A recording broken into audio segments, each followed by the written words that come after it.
If someone asks you what's the first thing that comes to mind when you think of batteries, chances are you're probably thinking of the Energizer Bunny. Why? Because since the launch of the Energizer brand in the late 1980s, the Energizer Bunny has been part of our lives through clever marketing and advertising campaigns, building, maintaining, and selling the Energizer brand to people all over the world. In fact, Advertising Age ranked the Energizer Bunny number 5 in its top 10 ad icons of the 20th century. Energizer realizes that success means more than just having a great product. In order to continue to grow a brand for long-term success, you need to have great marketing. Energizer was actually founded in the late 1800s as the National Carbon Company, and it was founded by two inventors, the inventor of the dry cell battery and the inventor of the flashlight. We invented the first alkaline battery and commercialized it.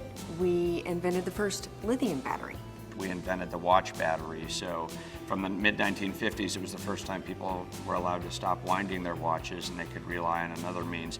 That accelerated a tremendous amount of growth. And we're really proud of the innovation that has come from this company over the years. A lot of people think marketing is the same as advertising or selling, but there's a lot more to it. For a company like Energizer, marketing involves creating new products under its Energizer brand, deciding what price to sell them at, and promoting them and distributing them to customers all over the world. Marketing is changing dramatically and has been for the past several years. While there's a lot of the executional elements like advertising and like the product development that we have to do, the real magic of marketing is understanding consumer needs, understanding how they use your products, and being able to capitalize on their needs and address them better than anybody else. In the United States, the field of marketing has evolved over the decades into 4 eras. The production era took place during the mid-1800s through the early 1920s. Because of the great need for products, the goal was to produce as much product as possible because the market was almost limitless. During the next few decades, or what's referred to as the selling era, businesses began mass-producing products, and capacity often exceeded market demand. They therefore turned their efforts to advertising and selling to persuade customers to buy products. In the post-war baby boomer years of the 1950s, the marketing concept era took hold. It had 3 parts: a customer orientation, which involved finding out what consumers want and providing it for them; a service orientation, to ensure everyone in the company was dedicated to customer service; and a profit orientation, which focused on producing only products that would earn the most profits. In the early 1990s and through today, marketing evolved into the customer relationship era, which focused on learning as much as possible about the customer and doing everything possible to satisfy or exceed their expectations. Today, the use of the internet and social networks to gather information from customers has become an important part of this mix. Over the last few years, we've really diversified our marketing plan across a variety of mediums.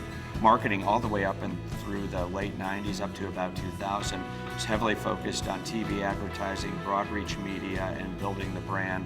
Now we have online efforts, we have in-store efforts. You know, in the 90s, it would have been 90 to 95% television advertising.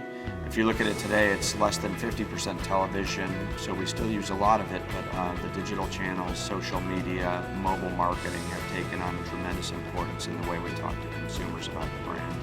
Today, marketing is all about pleasing customers. Almost every marketer knows about the 4 P's of marketing: product, price, place, and promotion. The 4 P's are referred to as the marketing mix because every marketing program is a blend of these 4 factors. Marketing today is much more, I believe, about helping the buyer buy. Technology has been an enabler and has really shifted the balance of power back to the end consumer. Consumers now have a lot more control over messages they choose to hear. And that's a little bit different from a few years ago when retail was the primary way that consumers purchase products. Now they can do it in multitudes of ways. And they can quickly find out which brands and products best meet their needs and which ones best align with their ambitions and feel like something that they want to form a relationship with. It's important for Energizer to build relationships with consumers. It's not just about selling products, but it's about initiating a conversation with them. And through the use of the Energizer Bunny, that's how we've done that. We've built a relationship that scopes well beyond the product set that carry the brand name. And that relationship we've formed is really the basis of what makes us different from our core competitors. So it's well beyond the products, it's really the brand relationship that makes Energizer unique and different.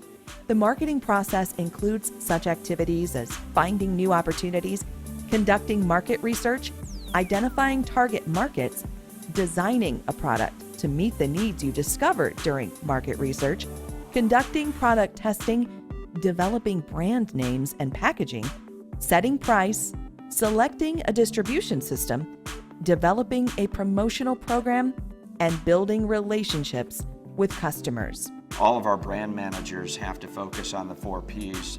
First and foremost, having the product that meets consumers' needs.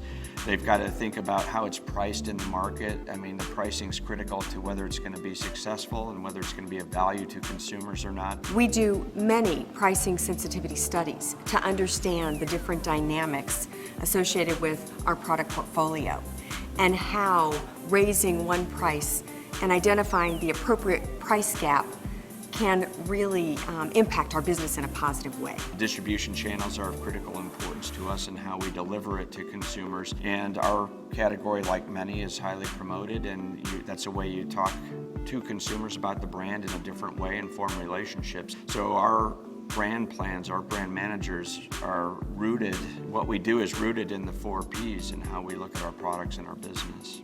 So much about marketing has to do with making the right decisions at every step. Sometimes marketers conduct marketing research or the analysis of markets and consumers to collect information that aids them in making the right decisions. We utilize a lot of research along the way in developing products that get to market, starting all the way with qualitative focus groups. We tend to use focus groups as a means of primary research early in the product development process and early in our process when we're looking at different types of retail executions for the category or for promotions.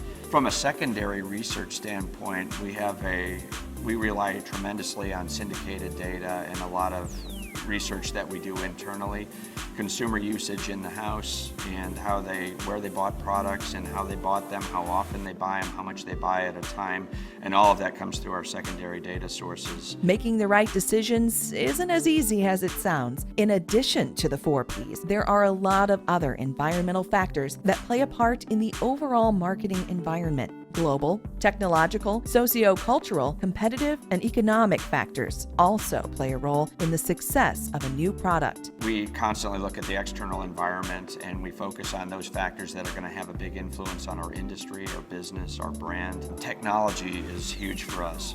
Nobody buys batteries just to have batteries. They buy them to use in an electronic device, something that's important to them. So any changes in those devices and the technology in those devices is of significant importance to us and can have a really big impact on our business. Energizer has a wide variety of products and services, and they know that some customers are more likely to buy certain products or services than others. Their target market is segmented, and thus their marketing efforts must also be segmented to appeal to different groups whose members have similar characteristics such as geographic location, age, gender, income, or a host of many other characteristics which can be used to divide a target market into smaller units.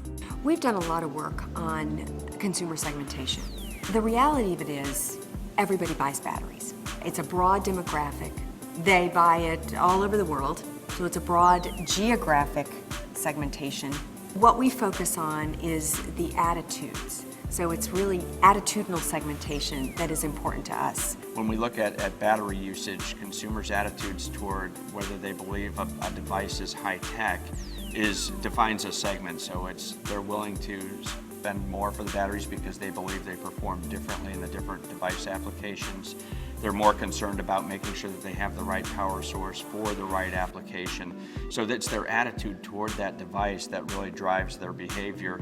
And that's what we focus on for the Energizer brand. These days, it's not enough to just have great products. Marketers use relationship marketing to not only keep customers satisfied, but to keep them coming back. Like other successful companies who incorporate the internet into their marketing activities, Energizer uses social media outlets such as Facebook and Twitter as one way to build and enhance its relationship with customers. In terms of where we fall on the spectrum of relationship marketing versus mass marketing, I would say we span the spectrum. We're becoming a lot more targeted in the new products and making sure that we're developing the one-on-one relationships and reaching people digitally, through social media, through mobile, and in the places that's important to them. So we've learned that there's a lot more to marketing than you may have initially thought. We also have learned that even a product as universally respected as the Energizer battery requires a great deal of planning, thought, and promotional savvy to succeed. Because the company does such a great job of this,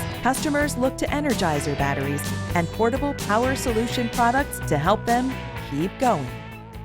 What allows us to be successful is the strength of our brand and how consumers receive our brand, how they trust it, and the relationship that they've built with it over time.